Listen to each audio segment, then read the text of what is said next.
आज हम 1975 की मुरली सुनते हैं, जिसमें परमात्मा ने आज वर्तमान समय के लिए पहले ही शिव शक्ति और पांडव सेना के लिए कुछ सावधानियां बताई थी। उन्हें हम आज देखते हैं कि उन्होंने उस टाइम पे क्या सावधानियां बताई हैं आज के वर्तमान समय के लिए। तो देखते हैं बाबा क्या कह रहे हैं। सभी योग युक्त और युक्ति युक्त स्थिति में स्थित होते हुए अपना कार्य कर रहे हो, क्योंकि वर्तमान समय प्रमाण संकल्प, वाणी और कर्म ये तीनों ही युक्ति युक्त चाहिए। यहाँ पे जो शिव बाबा हैं वो अपने बच्चों से कह रहे हैं कि आपकी जो स्थिति है वो योग युक्त होनी चाहिए, युक्ति युक्त होनी चाहिए। स्थिति मीन्स की जो स्टेट ऑफ माइंड है वो जो है वो योग युक्त हो। और पूछ रहे हैं कि क्या आप सभी परमात्मा की याद में अपना सभी कार्य जो है वो कर रहे हैं, और संकल्प जो है, वाणी जो है, कर्म जो है वो तीनों युक्ति युक्त है, यानी कि मीनिंगफुल है, एक्यूरेट है। पूछ रहे हैं क्यों परमात्मा ऐसा हम सबको कह रहे हैं, क्योंकि हम सभी को आज के समय में ये सारी जो शक्तियाँ हैं वो जमा रखनी है। आगे बाबा कहते हैं तभी संपन्न व संपूर्ण बन सकेंगे। चारों तरफ का वातावरण योग युक्त और युक्ति युक्त हो। जैसे युद्ध के मैदान में जब योद्धे युद्ध के लिए दुश्मन के सामने खड़े हुए होते हैं तो उनका अपने ऊपर और अपने शस्त्रों के ऊपर अर्थात अपनी शक्तियों के ऊपर कितना अटेंशन रहता है। यहाँ परमात्मा हमें बता रहे हैं कि जब कभी अगर युद्ध हो रहा हो तो वहाँ पे एक जो योद्धा होता है उसको किन चीज़ों का ध्यान रखना पड़ता है। उसको अपनी स्थिति का, मानसिक स्थिति का और अपने शस्त्रों का पूरी तरह ध्यान रखना चाहिए। तो जैसे कि आज के टाइम पे भी जैसे बहुत स्ट्रगलफुल लाइफ है, तो हम सभी को किन चीज़ों का ध्यान रखना चाहिए, अपनी स्थिति का, और ये जो ज्ञान शस्त्र हम ले रहे हैं, जो परमात्मा ने हमें इतने सारे ज्ञान शस्त्र दे रहे हैं, उनका हमें हमेशा ध्यान रखना चाहिए कि वो मेरे पास है या नहीं है, चेक करना चाहिए। और अगर कोई भी शस्त्र अगर काम नहीं कर रहा है तो उसको हमें उपयोग में लाना चाहिए, उससे काम करते जैसा बनाना चाहिए। आगे देखते हैं बाबा क्या कह रहे हैं। अभी तो समय समीप आता जा रहा है, ये मानो युद्ध के मैदान में सामने आने का समय है। ऐसे समय में चारों ओर सर्व शक्तियों का स्वयं में अटेंशन चाहिए। यहाँ पे बाबा जो है हम सबको शक्तियाँ करके पुकार रहे हैं। जैसे कि शिव की शक्तियों का जो गायन है, तो वहाँ पे यहाँ पे बाबा जो है हम सबको शिव शक्तियाँ बोल रहे हैं। अगर जरा भी अटेंशन कम होगा तो जैसे जैसे समय प्रमाण चारों ओर टेंशन बढ़ता जाता है, ऐसे ही चारों ओर टेंशन के वातावरण का प्रभाव युद्ध में उपस्थित हुए रूहानी पांडव सेना में भी पड़ सकता है। दिन प्रतिदिन जैसे संपूर्णता का समय नज़दीक आता जाएगा तो दुनिया में टेंशन और भी बढ़ेगा, कम नहीं होगा। खींचातान के जीवन का चारों ओर अनुभव होगा, जैसे कि चारों ओर से खींचा हुआ होता है। एक तरफ से प्रकृति की छोटी छोटी आपदाओं का नुकसान का टेंशन, दूसरी तरफ इस दुनिया की गवर्नमेंट के कड़े लॉज का टेंशन, तीसरी तरफ व्यवहार में कमी का टेंशन, और चौथी तरफ जो लौकिक संबंधी आदि से स्नेह और फ्रीडम होने के कारण खुशी की भासना अल्पकाल के लिए रहती है, वे भी समाप्त होकर भय की अनुभूति के टेंशन में चारों ओर का टेंशन लोगों में बढ़ना है। चारों ओर के टेंशन में आत्माएं तड़फेंगी, जहाँ जाएंगी वहाँ टेंशन। जैसे शरीर में भी कोई नस खिंच जाती है तो कितनी परेशानी होती है, दिमाग खिंचा हुआ रहता है, ऐसे ही ये वातावरण बढ़ता जाएगा, जैसे कि कोई ठिकाना नज़र नहीं आएगा कि क्या करें।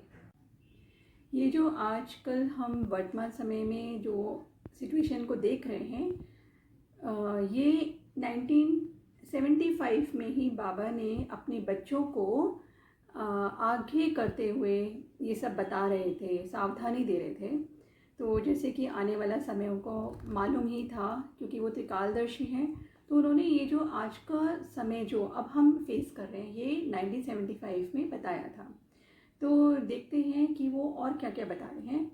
कमाएं तो भी मुश्किल, ना कमाएं तो भी मुश्किल, इकट्ठा करें तो भी मुश्किल, ना करें तो भी मुश्किल, ऐसा वातावरण बनता जाएगा। तो आज हम सभी देख ही रहे हैं कि इसी तरह का वातावरण अब हो गया है। ऐसे टाइम पर चारों ओर के टेंशन का प्रभाव रूहानी पांडव सेना पर ना हो, स्वयं को टेंशन में आने की समस्याएं ना भी हों, लेकिन वातावरण का प्रभाव कमज़ोर आत्मा पर सहज ही हो जाता है। तो बाबा यहाँ पे हम सभी का अटेंशन खिंचवा रहे हैं कि अगर आने वाला समय ऐसा होगा तो हम सभी को क्या करना है, टेंशन में नहीं आना है, सिर्फ अटेंशन देना है। और जो है, जो पांडव सेना यहाँ पे शिव बाबा ने कहा है, वो ब्राह्मण वत्सों के लिए कहा है, जो ब्राह्मण भाई हैं उनके लिए ये वर्ड यूज़ किया हुआ है। आगे बाबा कहते हैं, भय का सोच कि क्या होगा, कैसे होगा, इन बातों का प्रभाव न हो, उसके लिए कोई ना कोई बीच बीच में ईश्वरीय याद की यात्रा का विशेष प्रोग्राम मधुबन द्वारा ऑफिशियल जाते रहना चाहिए, जिससे कि आत्माओं का किला मजबूत रहेगा। यहाँ परमात्मा ने हमें याद दिलवाया है कि जो कमज़ोर आत्मा है उन पर ये प्रभाव जो है वातावरण का जो है वो जल्दी से हो जाएगा। इसलिए हम सबको स्ट्रॉन्ग रहना है, अपनी जो इनर पावर है उसको जमा रखना है। और ये जो मधुबन का जिक्र किया है, यहाँ जो ब्रह्मा कुमारीज का इंटरनेशनल हेडक्वार्टर है माउंट आबू में, वहाँ पे जो परमात्मा का घर है, जहाँ से परमात्मा की शिक्षा मिलती है, और वो वरदान भूमि भी है क्योंकि परमात्मा का पैर वहाँ पे पड़ा है। तो वहाँ पे भी जाते रहना चाहिए, जिससे कि परमात्मा का वरदान हम सबको मिले और उनकी शक्तियाँ जो हैं वो भी हमें मिले। इन जो मुरलियों के माध्यम से भी हमें उनकी बहुत सारी शक्तियों का अनुभव होगा, और जो आने वाला समय और भी जो कठिन हो सकता है उससे भी हमें बहुत सारी शिक्षाएं मिलेंगी इन मुरलियों द्वारा, और बहुत शक्ति का अनुभव भी हम करेंगे अगर हम इनको रेगुलर पढ़ते हैं। तो आगे देखते हैं बाबा हमें कैसे सावधानी और दे रहे हैं। तो समय के प्रमाण वातावरण को पावरफुल बनाने की आवश्यकता है, इसलिए विशेष रीति से वातावरण को याद की यात्रा से पावरफुल बनाने में सब बच्चों का अटेंशन खिंचवाना चाहिए। यहाँ पे जो परमात्मा है वो हमें बार बार ये इशारा दे रहे हैं कि हमें अपने को तो शक्तिशाली बनाना ही है, हमें सारे वाइसेस को लेट गो करना है। ये वो समय चल रहा है और अपनी जो वातावरण है उसको पावरफुल बनाना है। तो कैसे बनाएंगे? याद की यात्रा से, शिव बाबा की याद की यात्रा से हम सभी जो हैं ये जो कठिन समय है हम इसको फेस कर पाएंगे। तो हमें अपने अंदर याद का बल जमा करना है। आगे देखते हैं अपने को उस दुनिया के वातावरण से कैसे बचा सकें। कोई भी आकर्षण के कर्म भोग या कर्म इंद्रियों के अधीन ना हो, अधिकारी बनना है। अभी है राज आसन। योग के लिए आसन होता है ना, आसन पर स्थित होते हैं। आसन होता ही है बैठने के लिए, स्थिति होने के लिए। तो स्थिति में स्थित होना अर्थात आसन पर बैठना। तो जितना जितना आसन पर बैठने का अभ्यास होगा उतना ही राज सिंहासन पर बैठने का अभ्यास प्राप्त होगा। अभ्यास हो रहा है ना, नेचुरल रूप लेता जा रहा है ना, करना नहीं पड़ता लेकिन हो ही जाता है। यहाँ पे जो शिव बाबा हैं वो हमें सबको हर आकर्षण से जो कि टेम्परेरी है, वर्ल्डली जो अट्रैक्शंस हैं उनसे और कर्मेंद्रियों के अधीन ना हो उसके बारे में हमें सावधानी दे रहे हैं और बता रहे हैं कि आपको अधिकारी बनना है, अधीन नहीं बनना है, ना ही कर्म भोग के अधीन भी नहीं बनना है। तभी अपने को आप जो है राज आसन पर स्थित कर पाएंगे। राज आसन जो है यहाँ पे परमात्मा ने अपनी स्थिति का आसन बोला है। अपनी मानसिक स्थिति का जो आसन है वहाँ पे अपना जो आसन है उसको संभालना है। तो योग के लिए आसन ये बोला गया है।